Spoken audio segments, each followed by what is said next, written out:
যতক্ষণ জুলাই যোদ্ধারা বেঁচে আছে, ফ্যাসিস্ট বিরোধী শক্তি বেঁচে আছে, এখানে আর জনগণ এই আওয়ামী লীগকে, এই গণহত্যাকারীদের কোনোভাবে প্রতিষ্ঠিত হতে দেবে না, দেবে না, দেবে না। 1972 সালে শহীদ মিনারে শতাধিক মেয়েকে এই ছাত্রলীগ, যুবলীগ, আওয়ামী লীগ করেছিল। অনেক স্বপ্ন নিয়ে স্বাধীনতার যুদ্ধে, মুক্তিযোদ্ধারা ঝাঁপিয়ে পড়েছিল।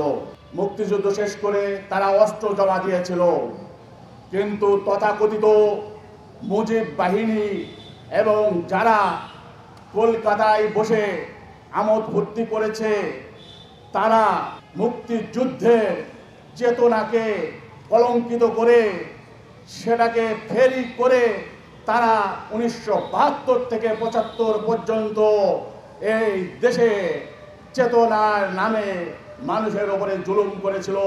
40,000 দেশপ্রেমিক মুক্তিযোদ্ধাকে হত্যা করেছিল। 1972 সালে শহীদ মিনারে শতাধিক মেয়েকে এই ছাত্রলীগ, যুবলীগ, আওয়ামী লীগ ধর্ষণ করেছিল। তাদের সামনে মুক্তিযোদ্ধার চেতনা তারা নিয়ে এসেছিল।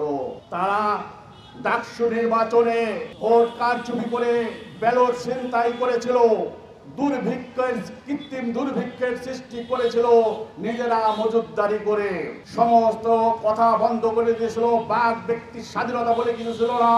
একদলীয় শাসনের মধ্য দিয়ে বাকশাল কায়েম করে দেশের মানুষের মুখ বন্ধ করে দিতে চেয়েছিল।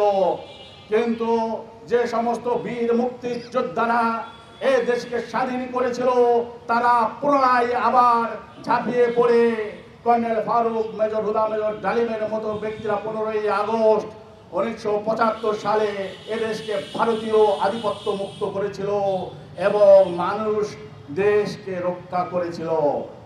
পরবর্তী ক্রমান্বয়ে আপনারা দেখেছেন যে আমাদের দুর্বলতার সুযোগ নিয়ে ভারতীয় প্রেসক্রিপশনে তারা আবার ক্ষমতায় যে তাদের পূর্বের রূপ আবার প্রকাশ করেছিল, কিন্তু এদেশের ছাত্র জনতা তাদের রুখে দিয়ে, তাদেরকে হটিয়ে দিয়ে নতুন করে এই দেশকে গড়ার আত্মপ্রত্যয় নিয়েছিল। কিন্তু দেখা যাচ্ছে তারা বিভিন্ন নামে, বিভিন্নভাবে ভারত এবং আওয়ামী লীগের প্রেসক্রিপশনে তারা বিভিন্ন নাম দিয়ে এখানে আবার দেশে অস্থিতিশীল সৃষ্টি করে আবার নতুন করে ক্ষমতায় যাওয়ার পায় তারা করছে। দেশকে নানাভাবে তারা উন্নয়নের অগ্রযাত্রাকে ব্যাহত করে দিচ্ছে। তারই ফলশ্রুতিতে আপনারা গতকাল দেখেছেন মঞ্চ 71 নামে একটি সংগঠন, যেখানে আপনারা মুক্তিযোদ্ধা নামধারীরা ছিল, সেই মুক্তিযোদ্ধা নামধারীরা এখানে আওয়ামী লীগের স্লোগান দিয়েছে নিষিদ্ধ, আওয়ামী লীগের কার্যক্রম নিষিদ্ধ ছিল, কিন্তু তবুও তারা আওয়ামী লীগের নামে, মুজিববাদের নামে স্লোগান দিয়েছে এবং তারা আবার আওয়ামী লীগকে পুনর্বাসিত করতে চেয়েছে।